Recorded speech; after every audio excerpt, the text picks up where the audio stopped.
युतीमध्ये एखाद्या पक्षाने जागा दिल्या नाही।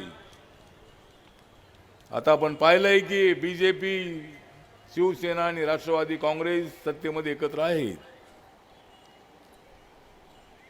पण या नगरपालिकांच्या निवडणुकीमध्ये, नगर पंचायतीच्या निवडणुकीमध्ये ते ताकदीनं एकमेकाची ताकद दाखवण्याचा प्रयत्न करत आहे। सध्या उद्धव ठाकरे, राज ठाकरेची चर्चा नाही। जाऊ दे रे, काय सांगा गोष्टी चिठ्ठ्या असं केलं तर ते तिकीट मिळणार नाही, तर असं केलं तर असे चिठ्ठ्या आणून नव्हेत अशा आपलं काय तरी सांगत बसतो। हां, कोणाला काय मतं पडली नंतर बघू आपण। तर आपल्याला अशा पद्धतीने म्हणजे तिघे जण एकमेकाच्या विरोधामध्ये जरी असले तरी हे सगळे सत्तेमध्ये एकत्र आहेत।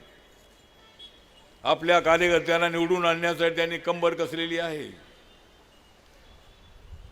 पण आपल्या पक्षाची परिस्थिती अशी आहे की आपल्या पक्षाची तयारी अजिबात नसते। नगरपालिकेच्या निवडणुकीमध्ये भीक मागितल्यासारखी आपण त्यांच्या पाठीमागे जातो आणि कुठं जागा सुटलेली आहे, कुणी सोडलेली आहे, काही पत्ता नाही आपला। मी महाराष्ट्रामध्ये कुठे प्रचारासाठी गेलो नाही, तर जायचं कुठं? त्या ठिकाणी आपली तयारी असली पाहिजे। जर 25, 30, 35 नगरपालिका असेल तर 10-12 नगरसेवक निवडून आणण्यासाठी, मग तो बौद्ध समाज असेल, मातंग समाज असेल, मराठा समाज असेल, माळी समाज असेल, मुस्लिम समाज असेल, आपली तयारी पाहिजे की आम्हाला इथं 10-12 जागांवर लढायचं आहे। मित्र पक्षांनी जागा दिल्या नाही, जर बीजेपीने जागा दिली नाही तर ज्या ठिकाणी एकनाथ शिंदेच्या शिवसेनेची ताकद आहे त्यांच्यासोबत युती करायची, ज्या ठिकाणी अजितदादा पवार यांची ताकद आहे ते त्यांच्यासोबत युती करायची, ते आपले मित्र पक्ष आहेत।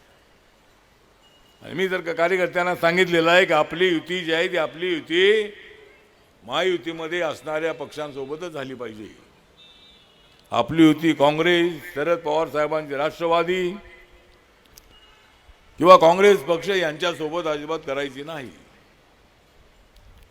पण काही ठिकाणी दोन्ही राष्ट्रवादीचे गट एकत्र आलेले आहेत, कुठं बीजेपी त्यांच्यासोबत आहे, कुठं कोण कुठं गेलेलं आहे, काय झालेलं आहे अजिबात काय कळायला मार्ग नाही। पण ठीक आहे, तर त्यांच्या पक्षांची तयारी आहे, म्हणजे सगळ्या जागा लढण्याची तयारी त्यांची सुरुवातीपासून असते। आपली काहीच तयारी नसते आपली। म्हणून आता या महानगरपालिकेच्या निवडणुकीमध्ये आपल्याला प्रयत्न करायचा आहे। आपला युवक अध्यक्ष धम्मरत्न गायकवाड आहे, त्याच्या ऑफिसच्या उद्घाटनाला मिळतात। आपण काम चांगलं केलं तर मतं मिळतात। अशा पद्धतीने आपल्याला बांधणी करणं अत्यंत आवश्यक आहे। आपण इथं 21 सीट आपण काढल्या पाहिजेत। किती जागा टोटल आहेत पिंपरी चिंचवडच्या? नाही, टोटल किती आहे जागा? 128 जागा आहे। 128 जागांमध्ये आपण 20-22 जागा काढाव्यात। भारतीय जनता पक्ष आपला तसा मित्र पक्ष आहे। पहिल्यांदा भारतीय जनता पक्षासोबत आपल्याला युती करण्याच्या संबंधाचा निर्णय घ्यायचा आहे आणि भारतीय जनता पार्टीने समाधानकारक जागा सोडल्या नाही तर मग अजितदादांची राष्ट्रवादी काँग्रेस पार्टी आपल्या समोर दुसरा पर्याय आहे। जे जागा जास्त सोडतील त्यांच्या सोबत युती करायची आणि आपल्याला या ठिकाणी 7-8 तरी नगरसेवक, 8-10 तरी नगरसेवक आपल्याला निवडून आणणं अत्यंत आवश्यक आहे।